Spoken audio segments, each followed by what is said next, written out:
August is the celebration of Sri Aurobindo's birthday. As many of you know, Sri Aurobindo was born on the 15th August. Now, we in the Shivaji Maharaj Museum of Indian History are disciples of Sri Aurobindo. Thus, we decided to celebrate Sri Aurobindo's birthday, and there have been many talks. I participated in many webinars and talks on Sri Aurobindo. Now, there is one aspect of Sri Aurobindo that most of his disciples shy away from. It is his revolutionary activities. Now we know that Sri Aurobindo was a great avatar, philosopher, an immense poet. He was a yogi, of course, but his revolutionary activities is something that the human mind cannot reconcile, because that a guru encourages violence, that means death, is something that spiritually, from a spiritual point of view, the human mind cannot reconcile. We cannot accept that an avatar, a guru, endorses violence. Yet, Sri Aurobindo, when he came back from England, in his first years in India, I'm talking about the early 1900s, and his interaction with the Congress, the moderate Congress, he came to the conclusion that the British would not be booted out of India unless there was a revolutionary activity that endorsed violence. Thus, in that spirit, in the spirit of the Bhagavad Gita, which says that when your nation is in danger, when your dharma is in danger, when your borders, your women, your culture is in danger, violence may be necessary. Sri Aurobindo accepted that violence against the British oppressors was justified. Hence, in the house of his father, his father, Krishnada Ghose, who had sent Sri Aurobindo and Bahrain, his brother Bahrain, to England for studies, in the ancestral house of his father, Sri Aurobindo's brother Bahrain started with a small group of revolutionaries manufacturing bombs and revolvers. This is not very well known, yet it is a fact, and there have been books written about it. I think one of Sri Aurobindo's most faithful disciples, Nalini Kantagupta, whom I had the privilege to meet, has written a small book in which he recounts that in this house in Murari-Pukur, this house was in the then northern suburbs of Calcutta. It was called Murari-Pukur. In this house, Nalini and 5 other youngsters manufactured bombs and revolvers with the knowledge of Sri Aurobindo, under the guidance of Sri Aurobindo's brother Bahrain. Now, the first bomb that they succeeded in manufacturing, they went to explode it in a place a little further away in what today is Jharkhand, called Dehoga. So one of the young men threw this bomb, which worked, but unfortunately it didn't take cover fast enough and he was killed. And Nalini Kantagupta, in his book, recalls that the group was shattered when one of the members was killed. So once the bombs were made, there were 2 notable attempts against British officials with the knowledge, I believe, of Sri Aurobindo. One was against the vice governor of India. His name was Andrew Fraser. Bombs were placed on a rail track. He was traveling by train twice. The first time the bomb didn't explode. The second time it did explode, but the governor escaped unhurt. And the other, which is most famous, in 1908, against a British judge who was extremely harsh in his judgments against Hindu nationalists. His name was Douglas Kingsford, and so a bomb was thrown at a carriage where he was supposed to travel out from a club, but unfortunately he was not in the carriage.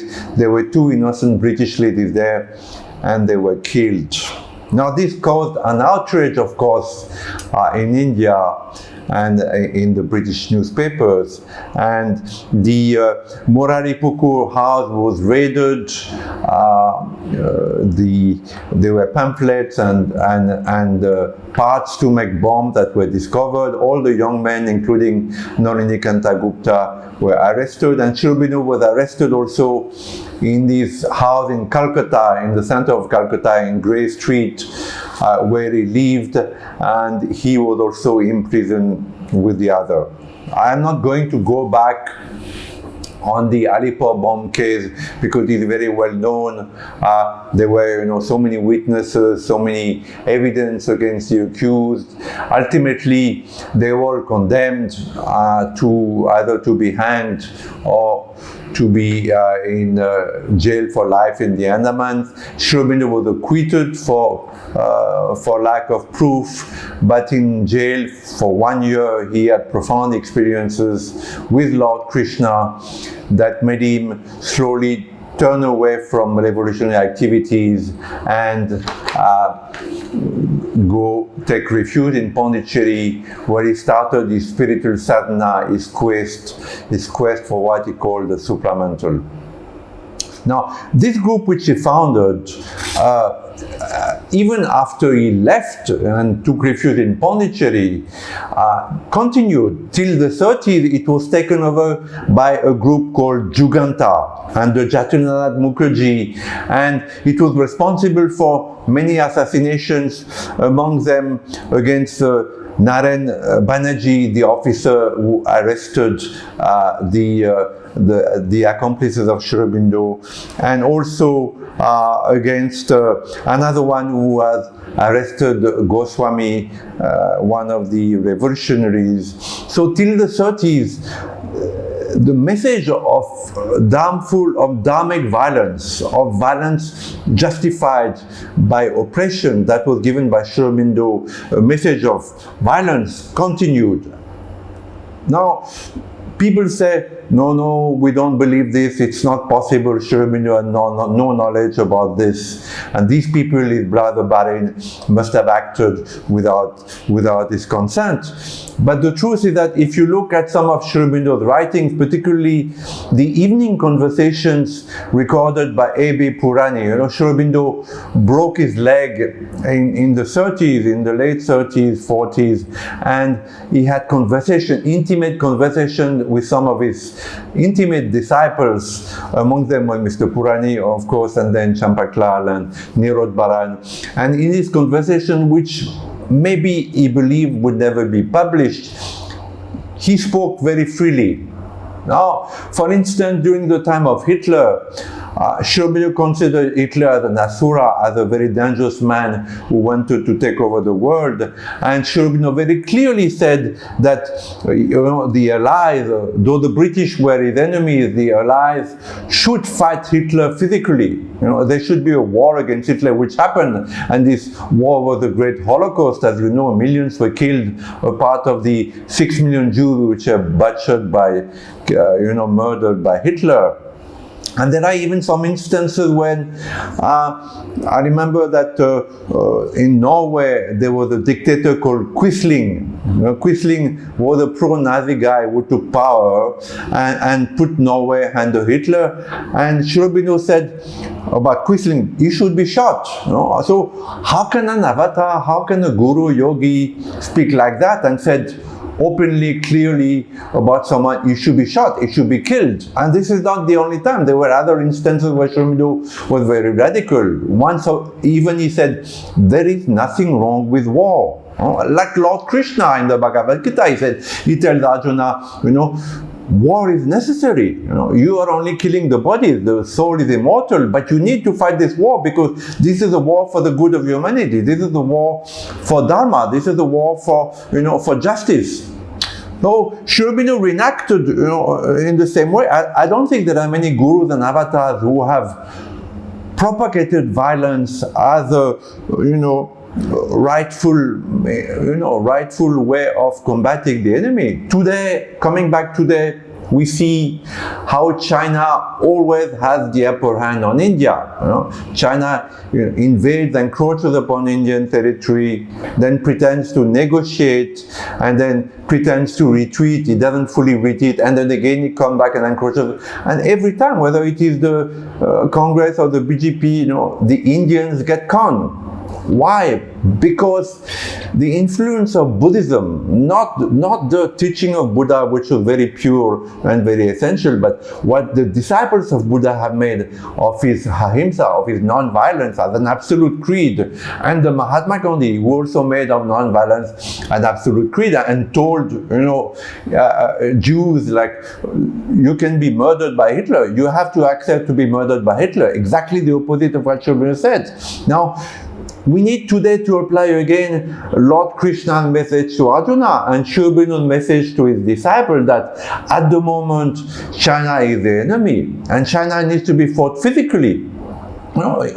In a war if necessary. In 1962, Nehru blunted the Indian army again with that so-called fake non-violence creed, and as a result the Chinese invaded India and humiliated the Indian armies.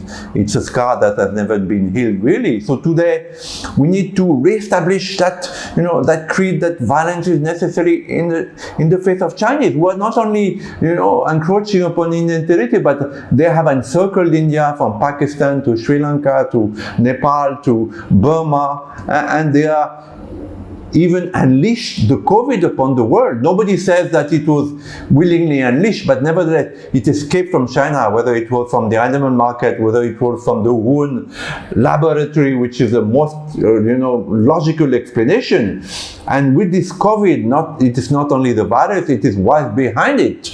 The fear, the paranoia, the small number that create fear and paranoia among the world, the suspicion of the other. Now every nation is spying upon the other and suspects the other. So we need to revive Sri Aurobindo's revolutionary message that violence sometimes is necessary and it is dharmic.